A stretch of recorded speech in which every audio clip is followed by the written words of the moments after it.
ఈ రోజు నన్ను ఒక షుగర్ పేషెంట్ ఒక క్వశ్చన్ అడిగారు. డాక్టర్ నేను ఎగ్ తీసుకోవచ్చా, అందులో ఉన్న ఎల్లో పార్ట్ తినొచ్చా అని అడిగారు. ఈ క్వశ్చన్ చాలా కరెక్ట్ అండి. ఎందుకంటే చాలా మందిలో ఒక ఒపీనియన్ ఉంటుంది, డయాబెటిక్ పేషెంట్స్ ఎగ్ తినకూడదు, అందులో ఎల్లో భాగం తింటే కొలెస్ట్రాల్ లెవెల్ పెరిగిపోతుంది అనుకుంటూ ఉంటారు. ఇందులో వాస్తవాలు ఎంతవరకు ఉన్నాయో ఇప్పుడు మనం చూద్దాం.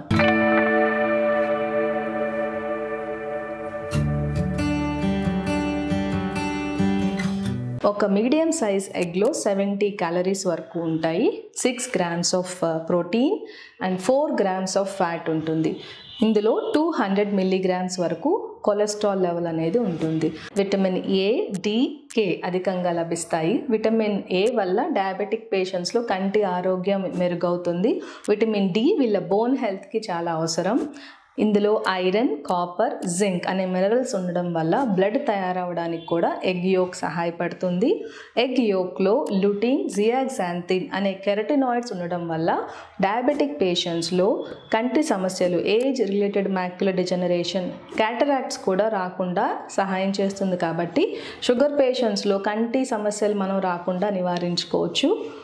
ఎగ్ యోక్లో యాంటీ ఆక్సిడెంట్స్ అధికంగా ఉండటం వల్ల ఇది క్యాన్సర్ని కూడా నివారించే లక్షణాలు ఉంటాయి.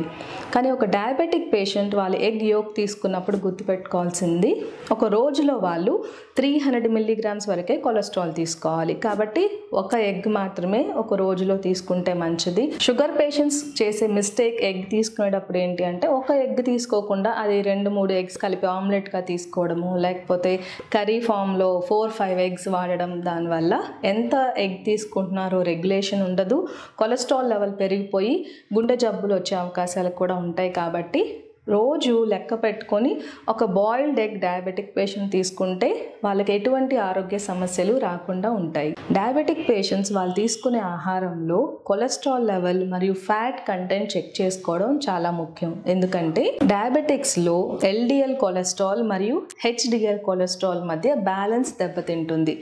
ఎల్డిఎల్ అంటే బ్యాడ్ కొలెస్ట్రాల్. ఇది శరీరంలో రక్తనాళాల్లో పేరుకుని పోయే స్వభావం ఉంటుంది. కాబట్టి గుండె జబ్బులు, పక్షవాతం వచ్చే అవకాశాలు ఉంటాయి. హెచ్డిఎల్ అంటే గుడ్ కొలెస్ట్రాల్. ఇది రక్తనాళాలలో పేరుకుపోయిన కొలెస్ట్రాల్ని క్లీన్ చేసి లివర్కి, మెటబాలిజంకి పంపడం అనేది జరుగుతుంది. కాబట్టి హెచ్డిఎల్ కొలెస్ట్రాల్ లెవెల్స్ పెరిగితే గుండె జబ్బులు, పక్షవాతం వచ్చే ఛాన్సెస్ తగ్గిపోతాయి. ఎల్డిఎల్ కొలెస్ట్రాల్ పెరిగిపోతే గుండె జబ్బులు, పక్షవాతం వచ్చే అవకాశాలు ఎక్కువగా ఉంటాయి. కాబట్టి డయాబెటిక్ పేషెంట్స్ ఎల్డిఎల్ మరియు హెచ్డిఎల్ కొలెస్ట్రాల్ రేషియో మెయింటైన్ చేయడం చాలా ముఖ్యం.